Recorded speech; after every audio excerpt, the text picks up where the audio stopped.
नीतीश कुमार निहायत धूर्त आदमी है। विधानसभा में भाजपा को बहुत बड़ी कीमत इसकी चुकानी पड़ेगी। नीतीश कुमार के साथ एक बार फिर सरकार बनाने को लेकर प्रशांत किशोर ने बीजेपी को निशाने पर लिया और कहा कि अगले विधानसभा चुनाव में बीजेपी को इसकी भारी कीमत चुकानी पड़ेगी। प्रशांत किशोर ने कहा कि लोकसभा चुनाव में फायदा उठाने के लिए बीजेपी नीतीश कुमार के साथ सरकार बनाने को तैयार हो गई, जिसका भविष्य में गारंटी के साथ नुकसान होगा।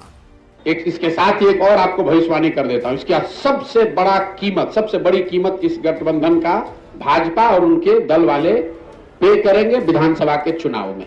लोकसभा में नहीं, लेकिन भाजपा को इसकी बहुत बड़ी कीमत चुकानी पड़ेगी आने वाले विधानसभा चुनाव में, क्योंकि जो भाजपा का समर्थक है, जो उनका वोटर है, नेता है, काडर है, आज उसके पास कोई जवाब नहीं है कि आखिर आप जिस नीतीश कुमार को आपने एक बार 2020 में थोपा, तब भी आपके 75 एमएलए थे, इनके 42 थे, आप क्यों नहीं मुख्यमंत्री बने?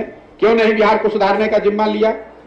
एक बार फिर नीतीश कुमार भागे तो आपने कहा नीतीश कुमार धोखेबाज है, और आज फिर उसी नीतीश कुमार को आप बिहार पर थोप रहे हैं। उनकी चिंता बस इतनी है कि संसद में अगले लोकसभा चुनाव में हमारा 30-35 सांसद जीत कर आ जाए।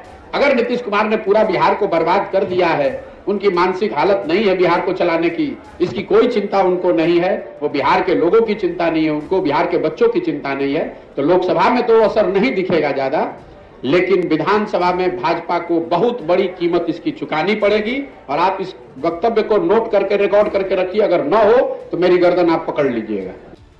प्रशांत किशोर ने कहा कि जब नीतीश कुमार को लगा कि उनके 5 सांसद भी नहीं आ पाएंगे, तो वो इंडिया गठबंधन को छोड़कर भाग गए।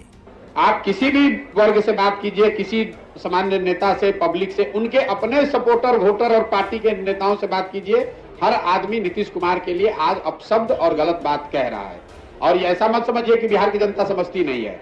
यही नीतीश कुमार हैं, 2010 में इनके नाम और चेहरे पर बिहार की जनता ने 206 विधायक जिताया था। आज यही नीतीश कुमार हैं जिनकी दशा यह है कि 40-42 को विधायक जीता हुआ है, और एमपी के चुनाव में हारने के डर से यह आदमी फिर भागकर भाजपा के शरण में गया है कि अगर मोदी जी भाजपा का साथ नहीं रहा तो खाता नहीं खुलेगा।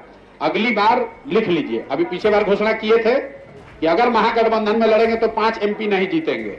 अभी लिख लीजिए, अब चाहे जिसी गठबंधन में लड़े, भाजपा के साथ भी लड़े, नीतीश कुमार को 20 से कम विधायक अगली बार जदयू को आएगा।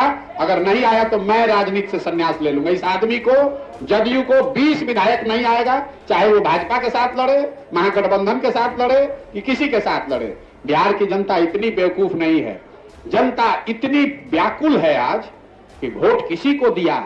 ये आदमी पलट पलट के, आप समझिए जनता आज कितना असहाय फील कर रही है, वोट किसी के नाम पर लिया। ये आदमी अपने आप को इतना चतुर समझता है। ये चतुर नहीं है, धूर्त है। नीतीश कुमार निहायत धूर्त आदमी है, जो पूरे बिहार के 13 करोड़ जनता को धूर्तता से मूर्ख बनाकर उसको ठग रहा है, और इसका पूरा सूद समेत हिसाब जनता अगले चुनाव में करेगी। लोकसभा और खाली छोड़ दीजिए। आप प्रशांत किशोर की ऐसी भविष्यवाणी को लेकर क्या सोचते हैं कि आने वाले विधानसभा चुनाव में बीजेपी को नीतीश कुमार के साथ जाने का नुकसान उठाना पड़ेगा? कमेंट बॉक्स में अपनी राय जरूर दें।